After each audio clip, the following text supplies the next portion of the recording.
अगर तुम हर दिन वही सोच रहे हो मेरी ही किस्मत खराब है, वही महसूस कर रहे हो, वही डर, वही चिंता, वही आदतें, तो एक सवाल मैं तुमसे पूछता हूं, तुम्हारा कल आज से अलग कैसे होगा? डॉक्टर जो डिस्पेंजा की बिकमिंग सुपरनैचुरल इस किताब के 8 प्रिंसिपल मैं आपको बताने वाला हूं। लेकिन उसके पहले हम समझते हैं क्यों तुम्हारा दिमाग तुम्हें चेंजेस नहीं करने देता।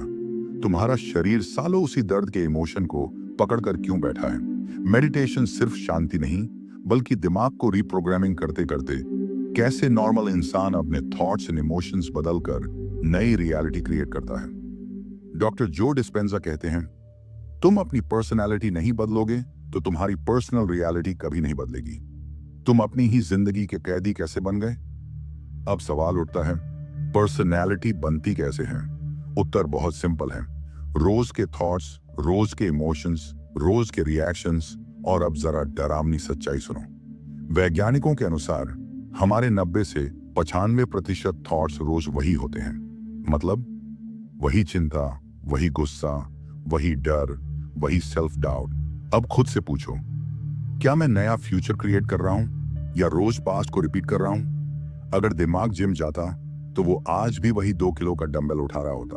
हर थॉट ब्रेन में एक केमिकल रिएक्शन पैदा करता है। वो केमिकल्स बॉडी में फीलिंग्स बन जाते हैं और यहीं हम फंस जाते हो। और जब वही फीलिंग रोज रोज महीनों सालों तक रिपीट होती है तो बॉडी कहती है मुझे यही नॉर्मल लगता है।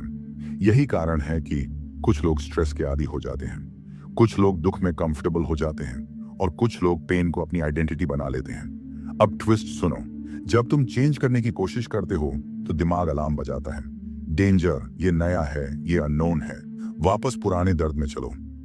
यही वो जगह है जहां ज्यादातर लोग हार मान लेते हैं। लेकिन डॉक्टर जो कहते हैं यही रास्ता है ट्रांसफॉर्मेशन का। ज्यादातर लोग मेडिटेशन को समझते हैं, शांति, सुकून, स्ट्रेस रिलीफ, लेकिन बिकमिंग सुपरनैचुरल कहती है meditation is not to escape life, it is to reprogram it. Meditation का असली काम है बॉडी को पास्ट से बाहर लाना, माइंड को फ्यूचर से बाहर लाना और तुम्हें प्रेजेंट मोमेंट में बैठाना, क्योंकि past equal to regret, future equal to anxiety, present equal to power, और यहीं से बॉडी हीलिंग मोड में जाती है। लेकिन सवाल यह है, सिर्फ बैठने से शरीर कैसे हील हो सकता है? उसका उत्तर अगले हिस्से में है। डॉक्टर जो चाक्रास को स्पिरिचुअल कॉन्सेप्ट की तरह नहीं, बल्कि बायोलॉजिकल एनर्जी सेंटर्स की तरह समझाते हैं। विज्ञान जिसे नजरअंदाज नहीं कर सकता। हर सेंटर जुड़ा है, एक इमोशन से, एक ग्लैंड से, एक लाइफ एरिया से। जब तुम डर में जीते हो, गिल्ट ढोते हो या गुस्सा दबाते हो तो एनर्जी वहीं अटक जाती है, और जहां एनर्जी अटकी वहीं डिजीज। अब ध्यान देना, डिजीज मतलब बॉडी का ईज से बाहर होना। मेडिटेशन के जरिए एनर्जी रिलीज होती है, नर्वस सिस्टम रीसेट होता है, बॉडी खुद को रिपेयर करना शुरू करती है, और यहीं से लोग कहते हैं डॉक्टर रिपोर्ट्स गलत कैसे हो गई? अब सबसे इंपॉर्टेंट कंसेप्ट, डॉक्टर जो कहते हैं जब तुम नोन से बाहर जाते हो तभी नया फ्यूचर मिलता है, जहां सुपरनैचुरल शुरू होता है। नोन मतलब पुरानी पहचान, पुराना नाम, पुरानी कहानी। अननोन मतलब नया वर्जन, नई पॉसिबिलिटी, नया फ्यूचर। लेकिन दिमाग अननोन से डरता है, इसलिए मेडिटेशन में बोर्डम आएगा, बेचैनी आएगी, डाउट आएगा, और यही वो टेस्ट है। जो इस टेस्ट को पार करता है वही सुपरनैचुरल एक्सपीरियंस करता है। अब बुक का सीक्रेट फॉर्मूला बताता हूं, क्लियर इंटेंशन। तुम्हें क्या चाहिए, साफ साफ लिखो। एलिवेटेड इमोशन, उस फ्यूचर को महसूस करो जैसे वो अभी हो चुका है। लेट गो, कंट्रोल छोड़ो, ट्रस्ट पकड़ो। जब थॉट और इमोशन अलाइन होते हैं तो हार्ट कोहेरेंस बनती है, ब्रेन सिंक होता है और रियलिटी रिस्पॉन्ड करती है।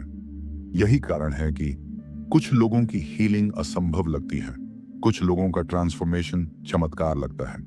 लेकिन डॉक्टर जो कहते हैं it's not a miracle, it's mastery.